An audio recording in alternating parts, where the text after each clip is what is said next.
नमस्कार, जी नेपाल न्यूजमा स्वागत छ। म सोनु थापा। सुरु गरौं प्रमुख समाचारका शीर्षकहरूबाट। आज संविधान दिवस देशभर विभिन्न कार्यक्रम गरी मनाइयो। सो अवसरमा सम्पूर्ण नेपालीमा प्रधानमन्त्रीद्वारा शुभकामना व्यक्त। संविधानको सफल कार्यान्वयनमा अघि बढ्नुपर्ने अध्यक्ष ओलीको भनाई। विभाजनकारी प्रवृत्तिलाई निरुत्साहित पार्नुपर्ने ओलीको भनाई।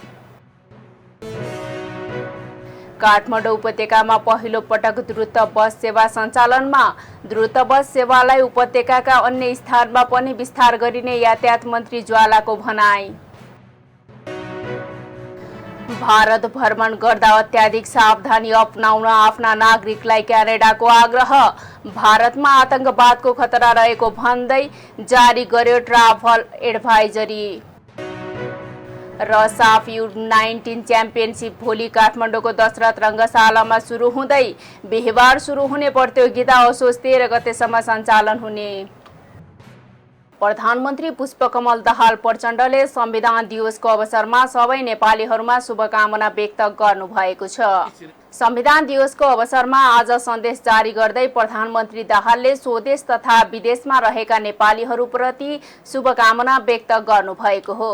त्यसैगरी प्रधानमन्त्री दाहालले संविधान कार्यान्वयनमा आवश्यक पर्ने कानुनी निर्माणदेखि भएका कानुनको परिपालना मार्फत जनतामा राजनीतिक परिवर्तनको प्रत्याभूति गराउने, प्राप्त राजनीतिक उपलब्धिलाई संस्थागत गर्दै लोकतान्त्रिक गणतन्त्रको सुदृढीकरण तथा सुशासन, समृद्धि र सामाजिक न्यायमा आधारित राष्ट्र निर्माणको महाअभियानको थालनी गर्नु सरकारको प्राथमिकता भएको सन्देशमा उल्लेख गर्नुभएको छ। आज संविधान दिवस देशभर विभिन्न कार्यक्रम गरी मनाइएको छ। संविधान सभाबाट नयाँ संविधान जारी भएको 8 वर्ष बितिसकेको छ। देशको मूल कानुन संविधान भएकाले यसको संरक्षक र सम्वर्धन गर्ने जिम्मेवारी हरेक नागरिकको हो। एक रिपोर्ट। आज संविधान दिवस। संविधान सभाबाट नयाँ संविधान जारी भएको 8 वर्ष बितिसकेको छ। देशले इतिहासमै प्रथम पटक जनप्रतिनिधि सम्मिलित संविधान सभाबाट 2072 असोज 3 गते नेपालका प्रथम राष्ट्रपति रामवरण यादवले नेपालको संविधान 2072 लाई हस्ताक्षर गरी अनुमोदन गरेसँगै जनताले चुनेका जनप्रतिनिधि मार्फत संविधान बनाउँदै 65 वर्ष पुरानो जनताको आकांक्षा पूरा गरेको हो। जारी संविधानमा 35 भाग, 308 धारा र 9 अनुसूची रहेका छन्। संविधान दिवस संविधान जारी भएको दिनको सम्झनामा मनाइने दिवस हो। नेपालमा हालसम्म विभिन्न समयमा 6वटा संविधानहरू लागू भएका छन्। त्यस अनुसार नै संविधान दिवस मनाइएको पाइन्छ। पछिल्लो समय नेपालको संविधान 2072 जारी भएको दिन संविधान दिवस असोज 3 गते मनाइन्छ। संविधान दिवस मूल समारोह समितिले आज सैनिक मञ्च टुडीखेलमा विशेष समारोहको आयोजना गरी संविधान दिवस मनाएको छ। सो कार्यक्रममा राष्ट्रपति लगायत विशिष्ट व्यक्तित्वहरूको सहभागिता थियो। समारोहमा सांस्कृतिक झाँकी, गीत र नृत्य प्रस्तुत गरिनुका साथै सेनाको हेलिकप्टरबाट संविधान दिवस 2080 लेखिएको ब्यानर प्रदर्शनसहित रङ्गीचङ्गी बेलुन र शान्तिका प्रतीक परेवा समेत उडाइएको थियो। समारोहलाई सम्बोधन गर्दै कार्यवाहक प्रधानमन्त्री पूर्णबहादुर खड्काले संविधान प्रतिको सच्चा सम्मान र समर्पणले देशलाई समृद्ध लोकतन्त्रको नयाँ उचाइमा पुर्याउने विश्वास व्यक्त गर्नुभएको थियो। हाम्रो संविधानले प्रतिस्पर्धात्मक बहुदलीय लोकतान्त्रिक शासन प्रणाली, नागरिक स्वतन्त्रता, मौलिक अधिकार, मानव अधिकार, बालिग मताधिकार, आवधिक निर्वाचन, पूर्ण स्वतन्त्रता, पूर्ण प्रेस स्वतन्त्रता तथा स्वतन्त्र, निष्पक्ष र सक्षम न्यायपालिका एवं कानुनी राज्यको अवधारणा लगायत लोकतान्त्रिक मूल्य र मान्यताहरूमा आधारित समाजवाद प्रति प्रतिबद्ध रही समृद्ध राष्ट्र निर्माण गर्ने प्रत्याभूति गरेको छ। हामी सबैको संविधान प्रतिको सच्चा सम्मान र समर्पणले नै देशलाई समृद्ध लोकतन्त्रको नयाँ उचाइमा पुर्याउँछ भन्ने कुरामा हामी सबैको विश्वास रहिआएको छ। हुन त यो संविधान जारी भइसके पनि विवाद रहित बन्न सकेको छैन। संविधानको व्याख्या र जनताका आकांक्षा यस संविधानले अँगालेको सङ्घीयता कार्यान्वयन सम्बन्धी कानुन लामो समयसम्म निर्माण नहुँदा व्यवस्थाप्रति नै नागरिकहरू पूर्ण सन्तुष्टि हुन सकेका छैनन्। संसद सत्ता राजनीतिको दाउपेच गर्ने थलो हुँदा कानुन निर्माण ओझेलमा पर्ने गरेको छ। सरकारी तथ्याङ्क अनुसार संविधान निर्माणपछि 191वटा ऐन निर्माण भएका छन्। यसमा केही नेपाल ऐनलाई संशोधनबाट संविधान अनुकूल बनाइएको छ भने सङ्घीय निजामती, सङ्घीय शिक्षा लगायत महत्त्वपूर्ण विधेयक संसदमा पेश गर्ने तयारी रहेको छ। सङ्घ, प्रदेश र स्थानीय तहको साझा अधिकारको सूचीमा रहेको तथा विकास निर्माणका कार्यसँग सम्बन्धित कानुन निर्माणको प्रक्रिया छ। कार्यकाल सकिँदा निष्क्रिय भएका विधेयकलाई पुनः संसदमा पेश गर्न गृह कार्य भइरहेको छ। राष्ट्रिय सभाको विधेयक व्यवस्थापन समितिले संविधान कार्यान्वयनका लागि आवश्यक बन्न बाँकी कानुनबारे अध्ययन गर्न समिति नै गठन गरेको थियो। तर समितिले सङ्घीय शिक्षा, सङ्घीय प्रहरी, सङ्घीय निजामती, एकीकृत जनस्वास्थ्य, महाअभियोग, अदालतको अपहेलना, राष्ट्रपतिको कार्य सम्पादन र विधेयक प्रमाणीकरण सम्बन्धी जनमत सङ्ग्रहालय लगायत 39वटा कानुन तत्काल निर्माणका लागि अविलम्ब प्रक्रिया बढाउन सरकारले पहल कदमी लिनुपर्ने सुझाव दिएको थियो। संविधानमा उल्लेख भएका विभिन्न धारा उपधारालाई लिएर बेला बेलामा सडक तताउने काम हुँदै आएको छ। धार्मिक स्वतन्त्रता सहितको तटस्थलाई धर्म विशेष राज्य बनाउने कोसिस हुँदैछ। अर्को संहिता लिएर विभिन्न राजनीतिक दलबीच मत भिन्नता देखिन्छ। संविधानलाई सबै नेपालीले एकाबद्ध रहने गरी अपनत्व स्वीकार गर्न सक्ने वातावरण बनाउनु पर्दछ। यसका लागि समय अनुकूल परिमार्जित गरी नेपालको संविधान उत्कृष्ट संविधान बनाउन सक्नु पर्दछ। संविधान 8 वर्ष पुरा भइसकेकाले संविधानको अध्ययन गरेर यसबारे सुझाव दिनको निम्ति अधिकार सम्पन्न आयोग बनाएर अगाडि बढ्नु पर्दछ। प्रगतिशील संविधानको प्रभावकारिताबारे अनुगमन गर्नुपर्दछ। अहिलेको परिवर्तन र संविधानबारे युवालाई जानकारी गराउन जरुरी छ। जी नेपाल 4K टेलिभिजनका लागि श्रेया श्रेष्ठ, काठमाडौँ। नेकपा एमालेका अध्यक्ष केपी शर्मा ओलीले जनताको हक अधिकारलाई स्थापित गर्दै संविधानको सफल कार्यान्वयनमा अघि बढ्नुपर्ने बताउनु भएको छ। संविधान दिवसका अवसरमा काठमाडौँको नक्साल स्थित नारायण चौरमा आयोजित एमालेले राष्ट्रिय झण्डासँग सेल्फी कार्यक्रमलाई सम्बोधन गर्दै अध्यक्ष ओलीले संविधानले प्रत्याभूत गरेका अधिकारहरूलाई कार्यान्वयन गर्दै संविधानलाई सफल बनाउनुपर्ने बताउनु भएको हो। उहाँले मुलुकका उपलब्धिहरूलाई समाप्त पार्ने खालका अभिव्यक्ति र क्रियाकलाप हुने गरेको भन्दै विभाजनकारी प्रवृत्तिहरूलाई निरुत्साहित पार्नुपर्ने धारणा राख्नुभयो। राष्ट्रिय एकतालाई कमजोर पार्नका लागि जुनसुकै नाममा हुने क्रियाकलाप विरुद्ध नेपाली जनता सचेत हुनुपर्ने उहाँले बताउनुभयो। अध्यक्ष ओलीले शान्ति, सुव्यवस्था, समानता, राष्ट्रिय एकता कायम गरेर राजधानीमा मात्रै नभई देशभर नै जनस्तरमा संविधान दिवस मनाउनु पर्ने बताउनुभयो।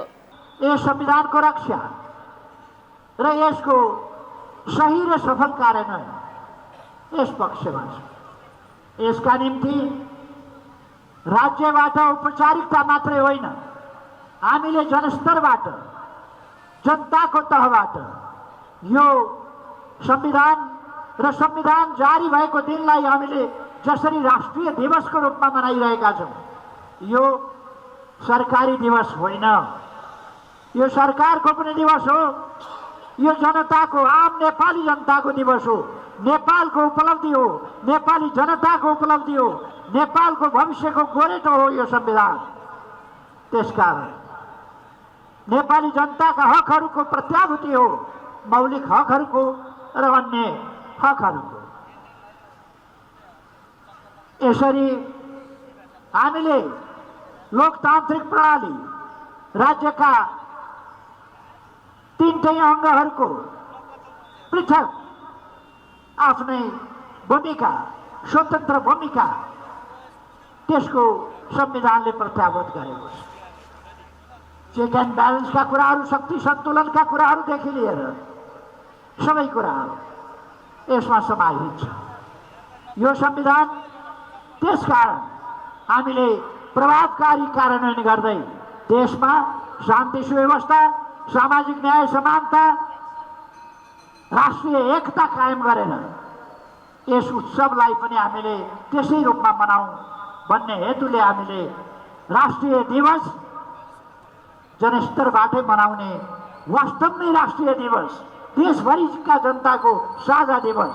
यसकारण हामी यसलाई राजधानीमा मात्रै होइन, प्रदेश प्रदेश र जिल्ला जिल्लाहरूमा, पालिका पालिकाहरूमा पनि जनस्तरमा यस दिवसलाई आगामी दिनहरूमा अझ भव्यताका साथ मनाउँदै जानेछौँ। राष्ट्रिय आकांक्षाहरू, समृद्ध नेपाल, सुखी नेपालीका राष्ट्रिय आकांक्षाहरू यस दिवसले समेटेको छ।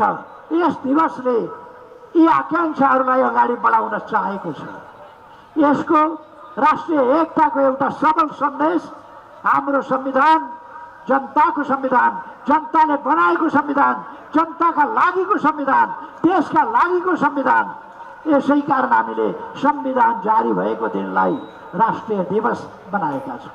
हाम्रा उपलब्धिहरूलाई समाप्त पार्न खोज्ने या त अभिव्यक्तिबाट या त क्रियाकलापबाट यस्ता प्रयासहरू छिटपुट रूपमा हुने गरेका देखिएका छन्।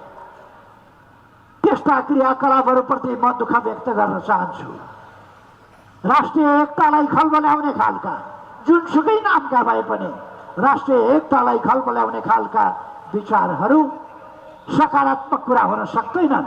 देशका लागि, देशको उन्नतिका लागि, जनताको एकताका लागि यस्ता विभाजनकारी प्रवृत्तिहरू, जनतामा फाटो ल्याउने प्रवृत्तिहरू, राष्ट्रिय एकतामा खलल पुर्याउने प्रवृत्तिहरू, अनेक प्रकारका क्षेत्रीयतावादी, साम्प्रदायिक, जातीयतावादी अथवा विभिन्न आस्था समूहका नाममा गरिने, जुनसुकै नाममा गरिने भए पनि, अथवा कुनै राजनीतिक मतवादको हिसाबले गरिने त्यस्ता उच्छृङ्खल खालका क्रियाकलापहरू राष्ट्रिय एकताको पक्षमा छैनन् र त्यसले हाम्रो राष्ट्रिय एकतालाई कमजोर पार्छ, मजबुत पार्दैन। अर्को कुरा, यस्ता सरकारलाई म भन्न चाहन्छु, सरकारले देखावटी रूपमा एउटा कुरा गर्ने र भित्रभित्र अर्को खालको व्यवहार देखाउने, गलत क्रियाकलापलाई प्रोत्साहित गर्ने, बढावा दिने र सही क्रियाकलाप अगाडि नबढाउने खालका तौर तरिकाहरू सरकारले अवलम्बन गर्नु हुँदैन। यतापट्टि पनि म सरकारको ध्यान आकर्षण गर्न चाहन्छु। मुख्य कुरा त हामी नेपाली जनता नै सचेत र सजग रहनुपर्दछ।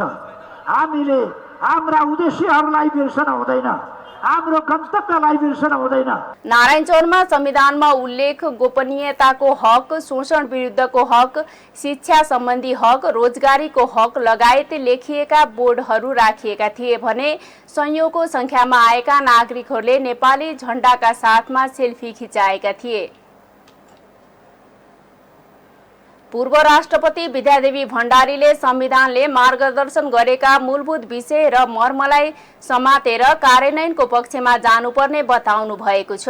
अहिलेको राष्ट्रको आवश्यकतालाई व्यवस्थापन गर्ने गरी नेपालको संविधान निर्माण भएको उल्लेख गर्दै उहाँले यस्तो बताउनु भएको हो। उहाँले समाजमा अराजक गतिविधि बढ्न थालेको उल्लेख गर्दै यो देशकै लागि समस्याको विषय बनेको बताउनुभयो।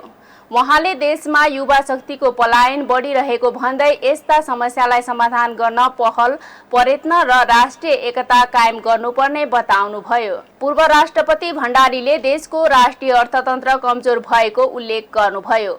उहाँले शिक्षा प्रणालीमा भएका कतिपय कमजोरीका कारणले पनि समस्या निम्त्याइरहेको बताउनुभयो। उहाँले सुशासनमा सत्तारूढ दलहरूको उदासीनता र ठूला राजनीतिक दलहरूले गर्नुपर्ने काम कमजोर रहेको भन्दै यस्ता समस्या समाधानका लागि सबैबीच एकता आवश्यक भएको बताउनुभयो। कोशी प्रदेशका मुख्यमन्त्री हिक्मत कुमार कार्कीले प्रदेशमा भएका अस्थिरताका कारण सिङ्गो प्रदेशवासीमा बीच तृष्णा पैदा भएको बताउनु भएको छ। संविधान दिवसको अवसरमा बुधबार विराटनगर स्थित मुख्यमन्त्री तथा मन्त्री परिषद कार्यालयमा आयोजना गरिएको कार्यक्रमलाई सम्बोधन गर्दै मुख्यमन्त्री कार्कीले संघीयता कार्यान्वयनका लागि सहमति र सहकार्य गर्नुको विकल्प नभएको समेत बताउनुभयो। आवश्यक कानुनको अभावमा संघीयताको मर्म र भावना अनुसार काम हुन नसकेकाले संघीयता कार्यान्वयनका लागि कानुन निर्माणमा जोड दिनुपर्ने उहाँले बताउनुभयो। कोशी प्रदेशका राजनैतिक, आर्थिक र सामाजिक समस्या निराकारका लागि प्रदेश सभामा रहेका राजनैतिक दलहरूबीच सहमति र सहकार्य आवश्यक रहेको उहाँको भनाइ छ। हाल कोशी प्रदेशको अस्थिरताले सिङ्गो प्रदेशवासीहरूमा संघीयताप्रति नै वितृष्णा पैदा भएको छ। जनतामा देखिएका निराशा र व्यवस्थामाथिकै चुनौतीलाई सामना गर्न सहमति र सहकार्य गरी अघि बढ्नुपर्ने आवश्यकता देखिन्छ। त्यसैले अहिलेको यस विषम परिस्थितिमा जनभावनालाई बुझेर अघि बढ्न प्रदेश सभामा प्रतिनिधित्व गर्ने सम्पूर्ण राजनीतिक दलहरूलाई म हार्दिक आह्वान गर्न चाहन्छु। यस ऐतिहासिक संविधान तथा राष्ट्रिय दिवसले समृद्ध नेपाल सुखी नेपालीको साझा राष्ट्रिय सङ्कल्पलाई हासिल गर्न सबै जनप्रतिनिधिमूलक संस्था, राजनीतिक दल तथा राज्यका सबै अङ्गहरूलाई संवैधानिक मूल्य मान्यताहरू कार्यान्वयन गर्न प्रेरणा दिने अपेक्षा समेत लिएको छु। कार्यक्रममा संविधान कार्यान्वयनको अवस्था, चुनौती र समाधान विषयक निबन्ध प्रतियोगिताका विजयी विद्यार्थीहरूलाई नगद र प्रमाणपत्र वितरण गरिएको थियो। काठमाडौँ उपत्यकामा आजदेखि द्रुत बस सेवा सञ्चालनमा आएको छ। भौतिक पूर्वाधार तथा यातायात मन्त्रालयले आजदेखि उपत्यकामा बस, र्यापिड ट्रान्जिट, बीआरटी तथा द्रुत बस सेवा सञ्चालन गरेको हो।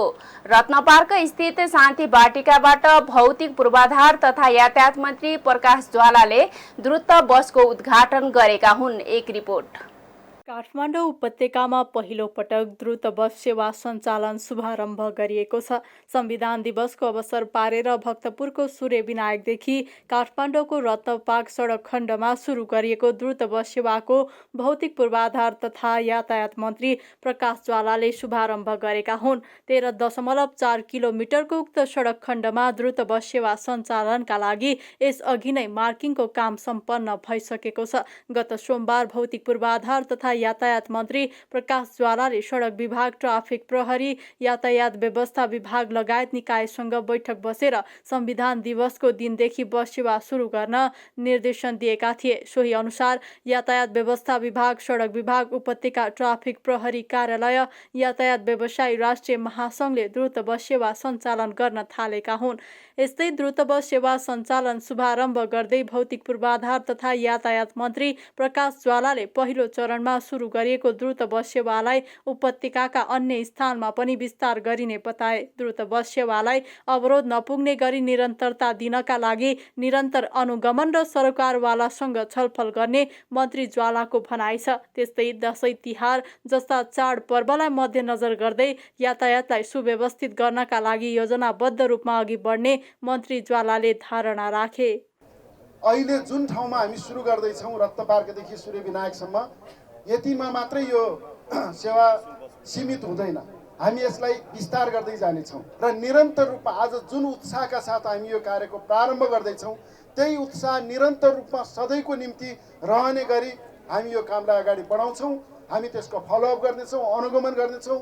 पटक पटक चाहिँ हामी सम्बन्धित निकायहरूको बिचमा बैठक बस्नेछौँ र यो कामलाई चाहिँ कुनै पनि अवस्थामा चाहिँ अवरोध नपुग्ने गरी निरन्तरता दिने प्रतिबद्धता पनि तपाईँहरूको बिचमा राख्न चाहन्छौँ। यस्तै बागमती प्रदेशका श्रम, रोजगार तथा यातायात मन्त्री लक्ष्मण लम्सालले सार्वजनिक यातायात सहज नहुँदा निजी यातायातलाई प्रयोग गर्नु परेको भन्दै यस क्षेत्रलाई व्यवस्थित गर्दै सहज बनाउनु पर्ने बताए। सार्वजनिक सेवाको सुधारको कामलाई दीर्घकालीन रूपमा अघि बढाउनु पर्नेमा उनले जोड दिए। सार्वजनिक सेवा सुलभ नहुँदाखेरि मान्छेहरूले आफ्नो हैसियत नहुँदाखेरि पनि जबरजस्त भए पनि निजी सवारी साधन प्रयोग गर्नुपर्ने बाध्यात्मक स्थिति छ। जति हामी साना र निजी सवारी साधन खरिद गर्छौँ त्यति हाम्रो सडक साँघुरो हुँदै जान्छ। हाम्रो यातायात व्यवस्था झन् चुनौतीपूर्ण हुँदै गइरहेको छ। हो, त्यसलाई निस्तेज पार्न, त्यसलाई कम पार्न र सार्वजनिक यातायातको सुविधा प्रति नागरिकलाई विश्वास र भरोसा दिलाउन र यो कुरालाई हामीले अगाडि बढाउन सक्यौँ, यो कामलाई अगाडि बढाउन सक्यौँ भने पक्कै नै यो क्षेत्रमा केही न केही सुधार गर्ने। त्यस्तै सडक विभागका महानिर्देशक सुशील बाबु ढकालले साना गाडीको सङ्ख्या बढ्दा सडक व्यवस्थापनमा चुनौती देखिने भन्दै सार्वजनिक यातायातमा आकर्षण बढाउनु पर्ने बताए। साना गाडीहरूको सङ्ख्या असाध्यै बढ्दै गएर तिनीहरूले सबै स्पेस लिइदिन्छ। त्यसले गर्दा ट्राफिक कन्जेसन हुने गरेको छ, इन्टरसेक्सनमा डिले हुने गरेको छ। भनेपछि अबको प्रायोरिटी भनेको चाहिँ मास ट्रान्सपोर्टेसन हुनुपर्छ भन्ने कुरा एउटा चाहिँ स्टेक होल्डरबिच कम्युनिकेट गर्ने जरुरी थियो र यो हामीले यसमा चाहिँ जान प्रयत्न गरौँ। नम्बर 2 अवस्था के हो भने तपाईँको रिलायबिलिटी। तपाईँको मास ट्रान्सपोर्टेसन चाहिँ किन सक्सेस हुन्छ भने तपाईँले युजरले यदि समयमा नै त्यो त्यो बस अर्थात् सेवा प्राप्त गर्यो भने त्यसको चाहिँ रिलायबिलिटी चाहिँ जनताको बिचमा युजरको बिचमा चाहिँ बढ्दै गयो भने न त्यो सक्सेसफुल हुन्छ। त्यही भएर हामीले यसलाई डेडिकेटेड गर्नुपर्छ, डेडिकेटेड रूपमा चाहिँ त्यो बसलाई त्यो लेन दिनुपर्छ भन्ने गऱ्यौँ र त्यो डेडिकेटेड लेनको चाहिँ एउटा व्यवस्थापन गरेका छौँ। त्यस्तै नेपाल यातायात व्यवसायी राष्ट्रिय महासङ्घका वरिष्ठ उपाध्यक्ष सरोज सिटौलाले काठमाडौँ उपत्यकामा देखिएको यातायात व्यवस्थापनको चुनौतीलाई समाधान गर्नुपर्ने बताए। सार्वजनिक सेवाप्रति आकर्षित गर्ने कामलाई दिगो बनाउनु पर्ने उनको भनाइ छ। मन्त्रीज्यू, तपाईँले एउटा ऐतिहासिक काम गर्नुभएको छ। यो ऐतिहासिक काम दिगो रूपमा टिकाउनको लागि यो खालि आज र भोलि मिडियाको सञ्चारकर्मीलाई खालि न्युज दिनको लागि मात्रै हामीले नगरिकन दीर्घकालीन रूपमा टिकाउ हुनको लागि नीतिगत रूपमा यातायात मन्त्रालयले, हाम्रो मन्त्रालयले, सडकले, यातायात व्यवस्था विभागले समन्वयकारी भूमिका खेलिदिन म विनम्रतापूर्वक अनुरोध गर्न चाहन्छु। पहिलो चरणमा कार्यालय समयलाई ध्यानमा राख्दै द्रुत बस सेवा दैनिक सूर्यविनायक रत्न पार्क क्षेत्रमा 25 वटा 39 भन्दा बढी सिट क्षमता भएका बस बिहान 9 देखि 11 बजेर साँझ 4 देखि 6 बजेसम्म सञ्चालन हुनेछन्। सो समयमा रेड मार्किङ गरेको सडकमा द्रुत बस बाहेक अन्य सवारी साधन गुड्न नपाउने यातायात कार्यालयले जनाएको छ। द्रुत बस सेवाको सम्भाव्यता अध्ययनका लागि प्रधानमन्त्री तथा मन्त्री परिषदको कार्यालयले सडक विभागका महानिर्देशकको संयोजकत्वमा समिति बनाएको थियो। समितिले प्रारम्भमा सूर्यविनायक रत्न पार्क खण्डमा परीक्षणको रूपमा द्रुत बस सेवा सञ्चालन गर्न सकिने सुझाव दिएको थियो। द्रुत बस सेवा सञ्चालनका लागि 19 वटा स्टप कायम गरिएको छ। नेपाल यातायात व्यवसायी राष्ट्रिय महासङ्घ 39 भन्दा बढी सिट क्षमता भएका 25 वटा नयाँ बस उपलब्ध गराउने बारे सम्झौता भइसकेको छ। बसमा अन्य सार्वजनिक बस सरह नै भाडा लाग्नेछ। सडक विभागले द्रुत बस सञ्चालन गर्ने लेन नै छुट्याएको छ। अहिले राजधानीमा साझा, महानगर, मयूर, अन्नपूर्ण, ओरेन्ज लगायतका बसले यात्रु सेवा दिइरहेका छन्। 40 लाख मानिस बस्ने सङ्घीय राजधानीमा बस सेवा निकै अपर्याप्त देखिएको छ भने यात्रुले पनि शास्ति भोग्दै आइरहेका छन्। यसअघि चीन सरकारको सहयोगमा सूर्यविनायकदेखि त्रिपुरेश्वरसम्म विद्युतीय बस, ट्रली बस सञ्चालन हुँदै आएको थियो। तर सरकारी तहको बेवास्ता, व्यवस्थापकीय क्षमताको कमी, राजनीतिक भर्ना, ट्रेड युनियन जस्ता संस्थाको प्रवेशले सञ्चालनको छोटो समयमा नै सेवा नै मिल्काउनु पर्यो। 2032 सालदेखि गुडेको ट्रली बस प्रजातन्त्र पुनर्स्थापनापछि व्यावसायिक बन्नुको सट्टा निरन्तर घाटाका कारणले 2066 सालदेखि पूर्ण रूपमा बन्द गरियो। त्यसपछि कुनै पनि सरकारले फेरि त्यसलाई बिउत्याउन चाहेन। 2072 सालको भारतीय नाकाबन्दी ताका सरकारले चीनसँग फेरि विद्युतीय बस माग्यो, तर खाल्डायुक्त सडकमा गुड्न नसक्ने निष्कर्ष निस्किएपछि त्यस्ता बस ल्याउने प्रक्रिया पनि रोकियो। स्मरण रहोस्, द्रुत गतिको बस सेवा आजदेखि सञ्चालनमा आएको छ। यसले ट्रली बसको जस्तो नियति भोग्न नपरोस्। सङ्घीय राजधानी काठमाडौँमा देखिने भिड, अस्तव्यस्त यातायात, ट्राफिक जाम, दुर्घटनालाई केही हदसम्म भए पनि यस सेवाले सहजता प्रदान गर्न सकोस्, हाम्रो शुभकामना। जी नेपाल 4K टेलिभिजनका लागि खेमा जोशी, काठमाडौँ। नेकपा एमाले कर्णाली प्रदेश संसदीय दलका नेता यमलाल कडेलले बाँके र बर्दिया जिल्लालाई कर्णाली प्रदेशमा समावेश गरिनुपर्ने बताउनु भएको छ। आज वीरेन्द्रनगरमा आयोजित एक कार्यक्रममा उहाँले हाल लुम्बिनी प्रदेशमा रहेका साबिक मध्यपश्चिमका 2 जिल्ला बाँके र बर्दियालाई कर्णाली प्रदेशमा ल्याउनु पर्ने बताउनु भएको हो। कडेलले संवैधानिक प्रक्रिया पूरा गरेर बाँके बर्दियालाई कर्णालीमा जोड्नुपर्ने बताउनुभयो। यसअघि प्रदेश स्थापना दिवसको अवसरमा प्रधानमन्त्री पुष्पकमल दाहाल प्रचण्डकै अगाडि पनि यो कुरा उठाइएको थियो। जनता समाजवादी पार्टी जसपा नेपालले संविधान संशोधन अपरिहार्य भएको बताएको छ। संविधान दिवसको अवसरमा पार्टीका प्रचार प्रसार तथा प्रकाशन विभाग प्रमुख पूर्ण बस्नेतले पार्टीको धारणा सार्वजनिक गर्दै संघीय लोकतान्त्रिक गणतन्त्रात्मक प्रणालीलाई संस्थागत गर्न 2072 असोज 3 मा जारी संविधान संशोधन गर्नुपर्ने बताएका हुन्। जसपाले सार्वभौम सत्ता नेपालको अन्तरिम संविधान 2063 को धारा 138(1) र 138(1) क संविधान सभाको नियमावली 2070 उच्च स्तरीय राज्य पूर्ण संरचना आयोगको प्रतिवेदन, पहिलो संविधान सभाको राज्य पूर्ण संरचना तथा राज्य शक्तिको बाँडफाँड समितिको सहमति, ऐतिहासिक मधेस जनविद्रोहको समयमा भएको 12 बुँदे र 8 बुँदे सम्झौता लगायत विभिन्न समयमा आदिवासी जनजाति खस र सरकारबीच भएका सम्झौता, सहमति, समझदारी समेत उल्लङ्घन गरी अन्तरिम संविधानमा प्राप्त जनताका अधिकार समेतलाई खोस्ने कार्य गरी मुलुकलाई अस्थिरतातर्फ धकेल्ने कार्य गरिएको समेत बताइएको छ।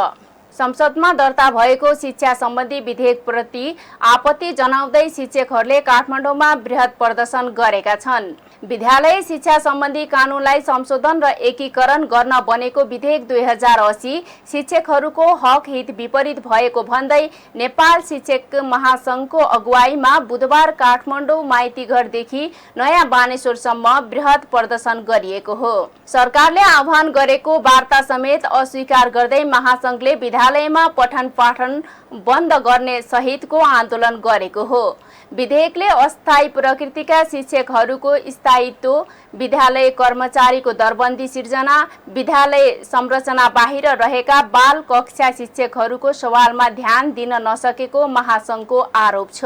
त्यस्तै अस्थायी अवधि गणना तथा निवृत्ति भरण, शिक्षक बढुवा, प्रधानाध्यापक नियुक्ति, सरुवा र कार्य सम्पादन मूल्याङ्कन लगायतका विषयमा समेत विधेयकले कुनै संशोधन गर्न नसकेको महासंघको बुझाइ छ। शिक्षकको नियुक्ति, सरुवा, बढुवा, स्थायी तहलाई भूमिका दिँदा मनोमानी हुने र शिक्षकमाथि ज्यादती हुने भएकाले शिक्षकको नियुक्ति, सरुवा, बढुवा लगायतको भूमिका जिल्ला शिक्षा कार्यालयलाई दिनुपर्ने र केही भूमिका प्रदेश तह मार्फत राखिनुपर्ने महासंघको माग छ। शिक्षकहरूले आन्दोलन गरेपछि सरकारले शिक्षा तथा प्रविधि मन्त्री अशोक कुमार राईको संयोजकत्वमा सरकारले वार्ता टोली गठन आह्वान गरेको छ। तर महासंघले भने आफूहरूको सवाल शिक्षा मन्त्रालयसँग मात्रै नभएको भन्दै वार्तामा बस्न मानेको छैन। काठमाडौँ महानगरपालिकाले स्कुल बन्द गर्ने शिक्षकलाई कारबाही गर्ने भएको छ। नेपाल शिक्षक महासंघको नेतृत्वमा काठमाडौँ केन्द्रित आन्दोलन भइरहेका बेला महानगरले विद्यालय नै बन्द गरेर पठन पाठनमा समस्या पारेको खण्डमा त्यस्ता शिक्षकहरूमाथि कारबाही गर्ने जनाएको हो। त्यसका लागि काठमाडौँ महानगरपालिकाले शिक्षा विभागलाई आवश्यक अनुगमन गरेर कारबाही गर्न निर्देशन दिएको छ। महानगरको निर्देशकसँगै शिक्षा विभागले विद्यालयहरूको अनुगमन गर्नेछ। यदि विद्यालय बन्द गरेर पठन पाठनमा अवरोध पुगेको देखिएको खण्डमा महानगरको शिक्षा ऐन अनुसार कारबाही गर्ने तयारी गरेको हो। यसअघि पनि काठमाडौँ महानगरपालिकाले शिक्षक कर्मचारीहरूलाई बन्द हडताल नगर्न चेतावनी दिँदै आएको थियो। विद्यालय शान्ति क्षेत्र भएकाले विद्यालयमा शिक्षक कर्मचारी बन्द हडतालमा उत्रिएको खण्डमा सेवाबाट बर्खास्त गर्ने सम्मको चेतावनी दिएको थियो। माइतीघर मण्डलामा धरनामा रहेका मेडिकल शिक्षालयहरूले आन्दोलन स्थगित गरेका छन्। सरकारले माग पूरा गर्ने प्रतिबद्धता जाहेर गर्दै वार्ता समिति गठन गरेपछि उनीहरूले 1 महिनाभन्दा लामो समयदेखि जारी राखेको आन्दोलन स्थगित गरेका हुन्। स्वास्थ्य तथा जनसङ्ख्या मन्त्रालयका अतिरिक्त सचिव डाक्टर विकास देवकोटाको संयोजकतामा वार्ता टोली गठन गरिएको छ। उनीहरूले उठान गरेका माग सम्बोधन गर्ने विषयमा सरकार गम्भीर रहेको भन्दै स्वास्थ्य तथा जनसङ्ख्या मन्त्री मोहन बहादुर बस्नेतले धरना स्थगित गर्न आग्रह गर्नुभएका थिए। सोही आधारमा सरकारले वार्ता समिति गठन गरेको हो। प्रधानमन्त्री पुष्पकमल दाहाल प्रचण्ड विदेश भ्रमणमा रहेको र स्वदेश फर्किएसँगै माग सम्बोधनको विषयमा छलफल अगाडि बढाउने स्वास्थ्य मन्त्री बस्नेतले प्रतिबद्धता जनाउनु भएको हो। वार्ता र छलफलको माध्यमबाट अगाडि बढ्ने माग सुनवाई नभएको खण्डमा पुनः आन्दोलनमा जाने उनीहरूको चेतावनी छ। लौह पुरुष स्वर्गीय गणेशमान सिंहको 26औं स्मृति दिवस तथा संविधान दिवसको अवसरमा नेपाली कांग्रेस क्षेत्र नम्बर 2 बाँके आज मानव सेवा आश्रममा दिवाकालीन भोजन ग्रहण कार्यक्रम गरेको छ। क्षेत्र नम्बर 2 का क्षेत्रीय सभापति रमेश गुप्ताको सभापतित्वमा सम्पन्न उक्त कार्यक्रममा भोजन गराइएको हो। सो क्रममा नेपाली कांग्रेसका केन्द्रीय सदस्य मैकुलाल वाल्मीकि, राष्ट्रिय सभाका सदस्य युवराज शर्मा, कांग्रेस बाँकेका सभापति नारायण प्रसाद गौडेल, उपसभापति गोपाल प्रसाद अधिकारी, कांग्रेस प्रदेश सभा 2 क का सभापति एवं जिल्ला समन्वय समिति बाँकेका प्रमुख ज्ञानेन्द्र कुमार चौधरी लगायत नेता कार्यकर्ताको उपस्थिति रहेको थियो। सो क्रममा प्रदेश सभा 2 ख का सभापति जितेन्द्र बहादुर हमालले स्वागत मन्तव्य व्यक्त गर्नुभएको थियो। यस्तै कार्यक्रम सञ्चालन क्षेत्रीय सचिव प्रदीप शाहले गर्नुभएको थियो। आर्थिक वर्ष 2079-80 मा बाँके जिल्ला अदालतमा 3789 वटा मुद्दा दर्ता भएका छन्। अघिल्लो आव 2078-79 बाट 3156 वटा मुद्दा जिम्मेवारीमा आएका थिए। गत आवमा कुल 6945 मुद्दा मध्ये 3715 वटा मुद्दाको टुङ्गो लागेको छ। 3230 वटा मुद्दाको जिम्मेवारी चालु आवका लागि सरेको अदालतको वार्षिक तथ्याङ्कमा उल्लेख गरिएको छ। अदालतमा विशेष गरी पारिवारिक विवाद अन्तर्गत सम्बन्ध विच्छेदन, अंश बन्डा, खाना खर्च सम्बन्धीका मुद्दा वार्षिक रूपमा बढी दर्ता हुने गरेको बाँके जिल्ला अदालतका श्रेष्ठदार सरोज निधि वाग्लेले जानकारी दिनुभयो। सम्पत्ति अन्तर्गत जग्गा लेनदेन, लिखित बदर, ज्यान सम्बन्धी कसुर अन्तर्गत कर्तव्य ज्यान, ज्यान मार्ने उद्योग, जबरजस्ती करणी, साधारण चोरी, ठगी र मानव बेचबिखन, लागू औषध, सवारी, ज्यान वा अङ्गभङ्ग वा घाइते भएको कसुर सम्बन्धीका मुद्दा धेरै दर्ता भएको श्रेष्ठदार वाग्लेले जानकारी दिनुभयो। अदालतमा फौजदारी र देवारी प्रकृति गरी खास गरी 2 किसिमका मुद्दा आउने गरेको उहाँले बताउनुभयो। अदालतमा पुगेका मुद्दालाई विशेष गरी 3 वटा मार्गमा फर्च्युट गर्ने गरी कार्यविभाजन गरिएको छ। अदालतका फैसला आदेश कार्यान्वयन भए नभएको बारेमा समीक्षा सहित मासिक रूपमा नै प्रतिवेदन तयार गर्ने गरिएको छ। फैसला आदेश कार्यान्वयनका लागि अदालतमा छुट्टै प्रहरी दस्ता, कर्मचारीको समूह पनि रहेको र स्थानीय प्रशासनलाई पनि नियमित जानकारी गराउने गरिएको छ। भेरी अस्पतालले किशोरीलाई लगाइने पाटेघरको मुखको क्यान्सर विरुद्धको खोप HPV अभियानको समयावधि थप गरेको छ। स्वास्थ्य सेवा विभागको बाल स्वास्थ्य तथा खोप शाखाको आग्रहपछि खोप अभियान यही असोज 5 गतेसम्म सञ्चालन हुने अस्पतालले जनाएको छ। गत भदौ 29 गते बाल दिवस, भदौ 30 गते शनिबार र आइतबार असोज 1 गते हरितालिका तीज लगातार बिदा परेकाले विद्यालय बन्द गर्दा किशोरी खोप लगाउन न्यून संख्यामा आएकाले समयावधि थप गरिएको हो। हालसम्म लक्षित किशोरी मध्ये 40% खोप लगाइएको पाइएको छ। सरकारले पाठेघरको मुखमा हुने क्यान्सर विरुद्धको खोप HPV 9999 किशोरीलाई लगाउने लक्ष्य राखिएको छ। गत भदौ 27 गते 7 प्रदेशका 7 वटै अस्पतालमा 14 वर्ष उमेर पूरा भई 15 वर्ष नकटेका किशोरीहरूलाई पाठेघरका मुखमा हुने क्यान्सरबाट बचाउनका लागि HPV खोप डेमोन्स्ट्रेसनका रूपमा सञ्चालन गरिएको छ।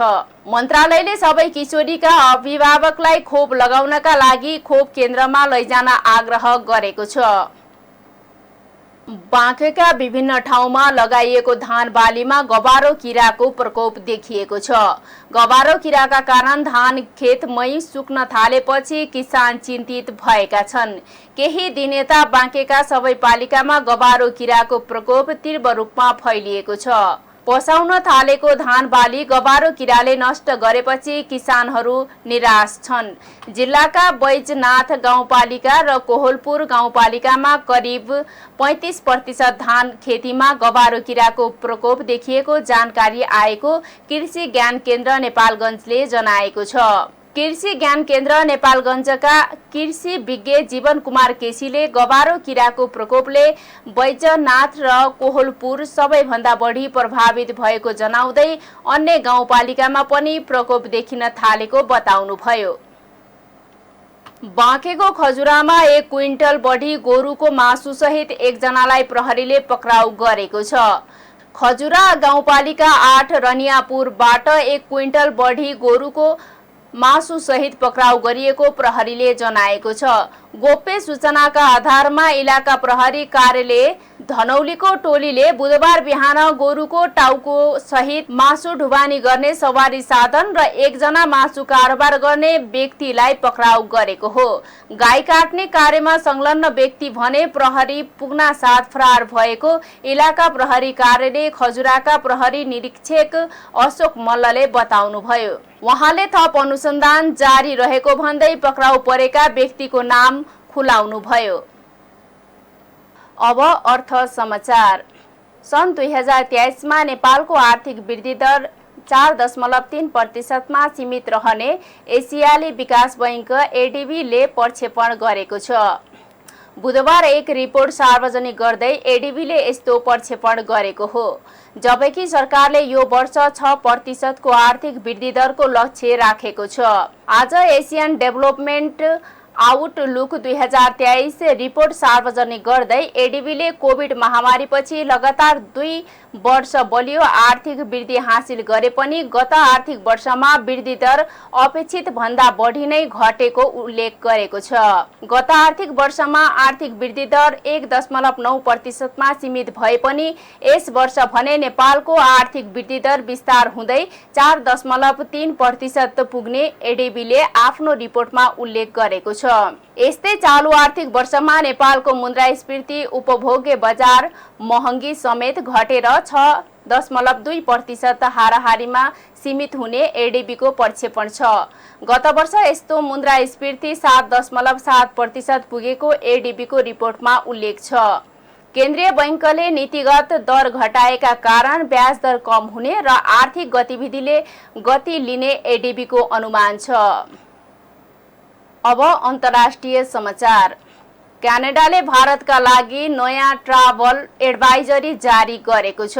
क्यानाडाले आफ्ना नागरिकलाई अत्यन्त सतर्क रहन भन्दै भारत प्रकाशित जम्मू कश्मीरको यात्रा नगर्न आग्रह गरेको छ। जम्मू कश्मीरमा आतंकवाद, अतिवाद, अशान्ति र अपहरणको खतरा रहेको क्यानाडाले जारी गरेको एडभाइजरीमा उल्लेख छ।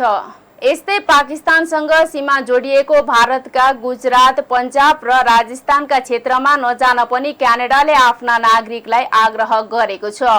क्यानाडाको यो नयाँ ट्राभल एडभाइजरी 2 देशबीच तनाव बढिरहेको बेला जारी भएको हो। अस्ति सोमबार क्यानाडाका प्रधानमन्त्री जस्टिन ट्रुडोले हरदीप सिंह निर्जरको हत्यामा भारत सरकारको संलग्नता रहेको आरोप लगाउनु भएको थियो। यसका साथै क्यानाडाले 1 जना भारतीय कूटनीतिज्ञलाई निष्कासन गरेको थियो। त्यस लगत्तै भारतले पनि क्यानाडाली कूटनीतिज्ञलाई देश निकाला गरेको थियो। अब खेल समाचार। साफ U19 च्याम्पियनशिप बिहिबारबाट काठमाडौँको दशरथ रङ्गशालामा सुरु हुँदैछ।